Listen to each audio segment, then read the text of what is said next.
Soon after the shearing came the dipping, and soon after that the flock went off to pasture up in the high hills. Although the wolf menace was over, Benj and Peter stayed with the flock a week to make sure that everything was all right. They tracked the hillsides and searched the coverts, but found no traces that spelt harm, and the sheep were content. There was no anxious bunching together when night came on, and during the day no sudden running into a compact mass that seemed to be baaing with one voice when the wind shifted. Rollo felt easy about the pastures, too, for he picked up no vexing scents as he had last year, losing them again at a pile of rocks or by the stream. After a week, Benj said, "They're as safe as if they were in the home pastures. Then we can go back and help my father with the crops." "He'll be needing us," Benj nodded his head. They gave a final roundup, for there were well over 100 sheep now. Biddy's lamb was the last one accounted for. It had been playing with some others on a pile of rocks and was loath to leave the height. When Benj discovered it, the spicy thing bunted him with all its vigor, and Benj nearly lost his balance. Biddy watched them, her jaws moving slowly, and her split-pupilled amber eyes seeing only what she had a mind to see. Benj understood and rubbed her head affectionately. "You're seeing her take your place one day, aren't you, old lady?" he asked, reaching in his pockets for a bit of raw turnip he always had for her. Biddy made a low, pleased sound. She was proud of her ewe lamb, taking far more interest in it than she had in any of her ram lambs. Peter stepped toward the lamb and offered it a tidbit from deep in his pocket, but the lamb would have nothing to do with him. Tossing its head and flipping its small hooves, it ran in leaps across the pasture.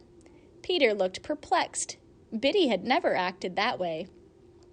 Biddy started off after her lamb, and the two headed for the far side of a knobby hill.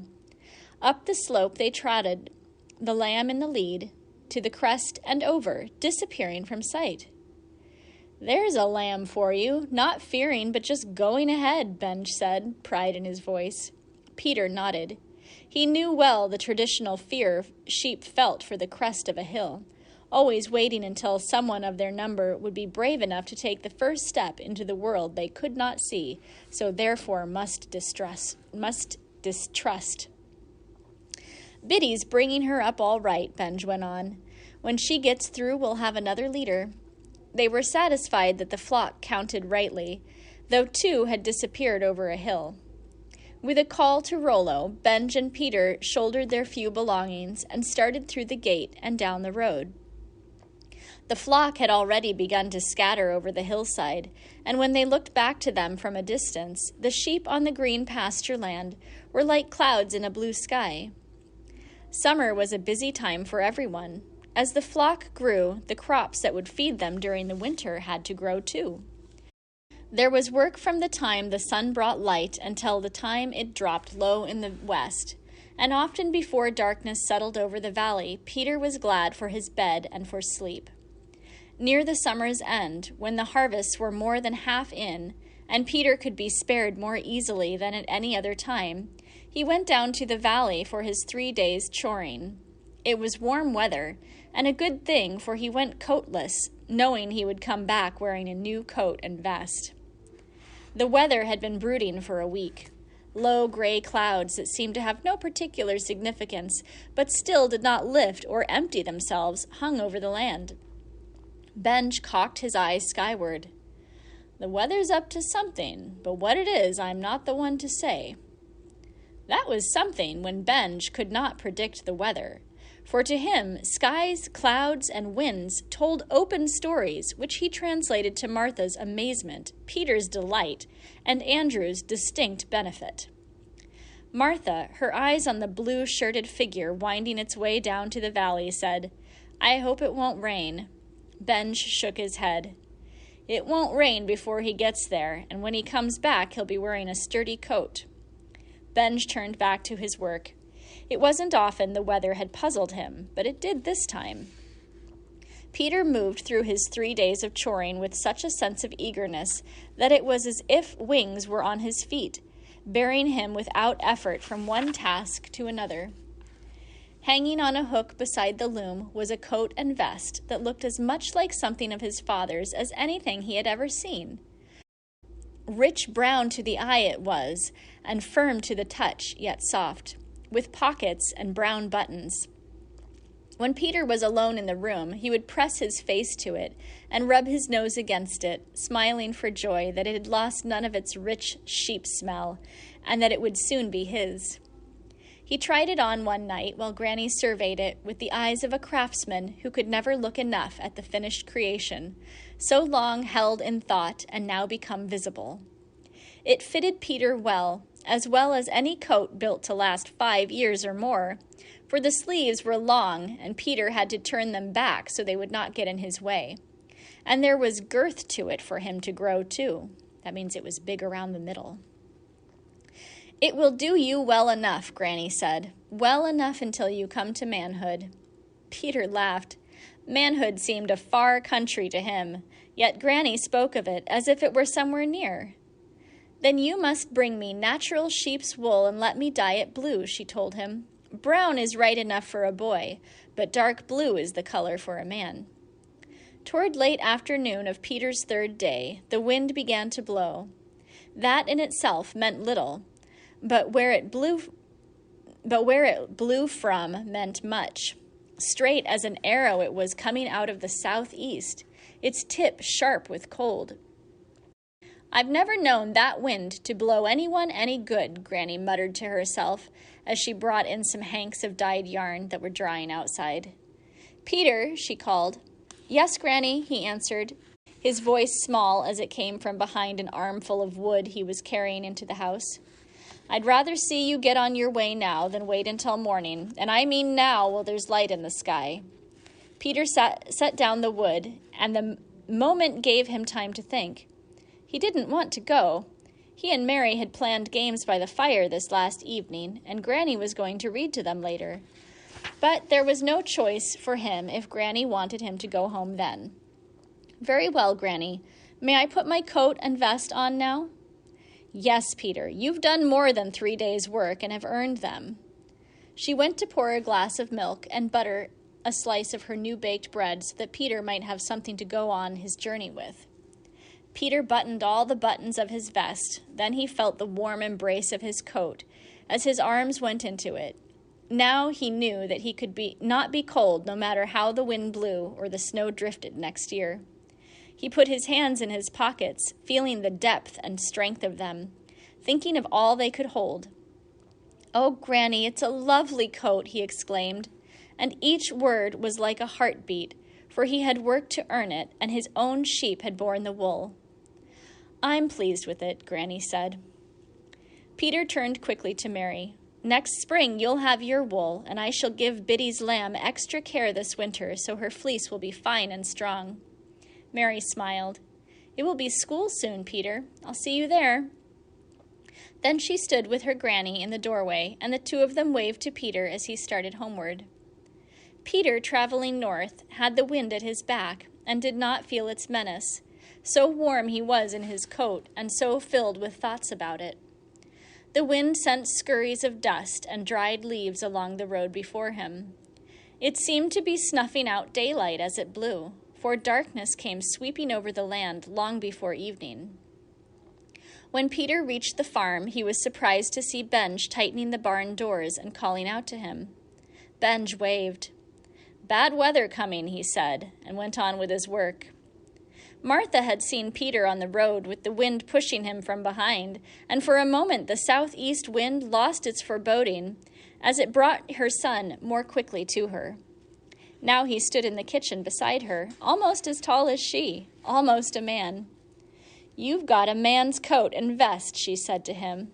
To herself, she said, "But you're still my little boy." "Isn't it fine, Mother? See how strong it is, and big for me to grow into."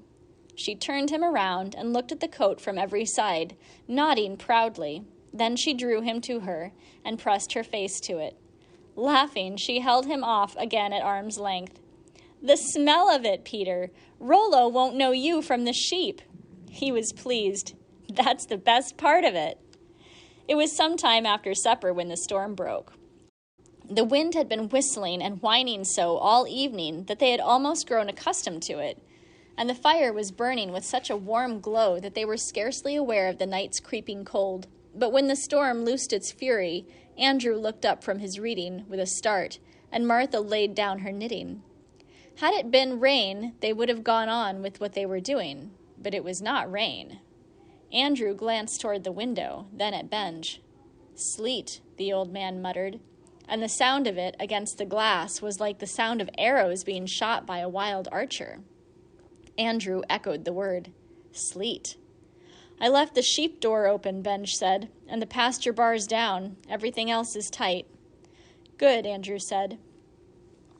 Each of them knew that if Biddy had started the flock down before the storm broke, she had a good chance of reaching the safety of the home fold before the roads got too deep for traveling. If she were up in the hills with the flock, well, that was something they had best not think about, for it would do them no good. There was nothing they could do until morning, so they soon went to bed. The first glance out the window valleyward made Andrew feel as if he must still be asleep and dreaming, for the world was white. It was a strange sight, with harvest still in the fields to be gathered and leaves still on the trees. Martha stood beside him. "Has great harm been done?" "Perhaps not too great. If it runs off soon, there'll be much we can salvage," Andrew said quietly. "And we've had a good year up to this." He looked out the other windows toward the barn. All around it the snow was muddy, trampled by dozens of small hooves, and from within came sounds that had their own meaning. Benj was in the barn when Andrew reached there. He was smiling, but there were tears in his eyes that made their blue more faded than ever. "Biddy's brought the flock down," he said. "All but 10 are here." Andrew smiled with relief, then Benj laid his hand on his arm. "But she's badly off." He led Andrew over to a bed of straw where Biddy was lying, her feet tucked under her, and her head hanging low. Every now and again a spasm of coughing shook her body. Benj held her head to ease her. She broke a path through the snow, all the way down from the hills, all the long night. "Wet feet, wet fleece," he stopped. Andrew nodded. That was the worst that could happen to a sheep. Something about them couldn't stand it. The old saying slipped into his mind, and once there it was hard to dislodge it. A sick sheep is a dead sheep. Back and forth it went, like the pendulum of a clock. Sheep were such hardy creatures until something laid them low, and then somehow they seemed to have no resistance at all. But Biddy was not just a sheep, she was their leader, Peter's one-time Cosset, the dead ewe lamb Martha had nursed into life. "Biddy," Andrew knelt down beside her. She looked up at him and tried to speak, but the effort ended in a fit of coughing. "There's 10 others up in the hills," Benj reminded. "Shall I go for them, or—" Andrew got up quickly. "No, you stay with Biddy. You know best how to care for her. I'll take the boy and go for them." Martha, with Peter helping, was putting breakfast on the table. They ate hastily as Andrew told Peter of the work before them. Peter was eager to get up to the hills after the missing sheep.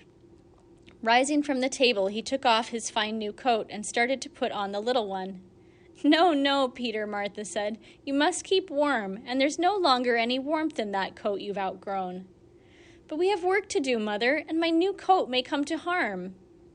"It'll not be harm if the work is good. Slip it on, Peter, and button it well." She held it for him while he laid aside the old and put on the new. "Goodbye, Mother." He threw his arms around her in a sudden impulse of affection. Then he hurried out of the barn. Benj was feeding Biddy some gruel.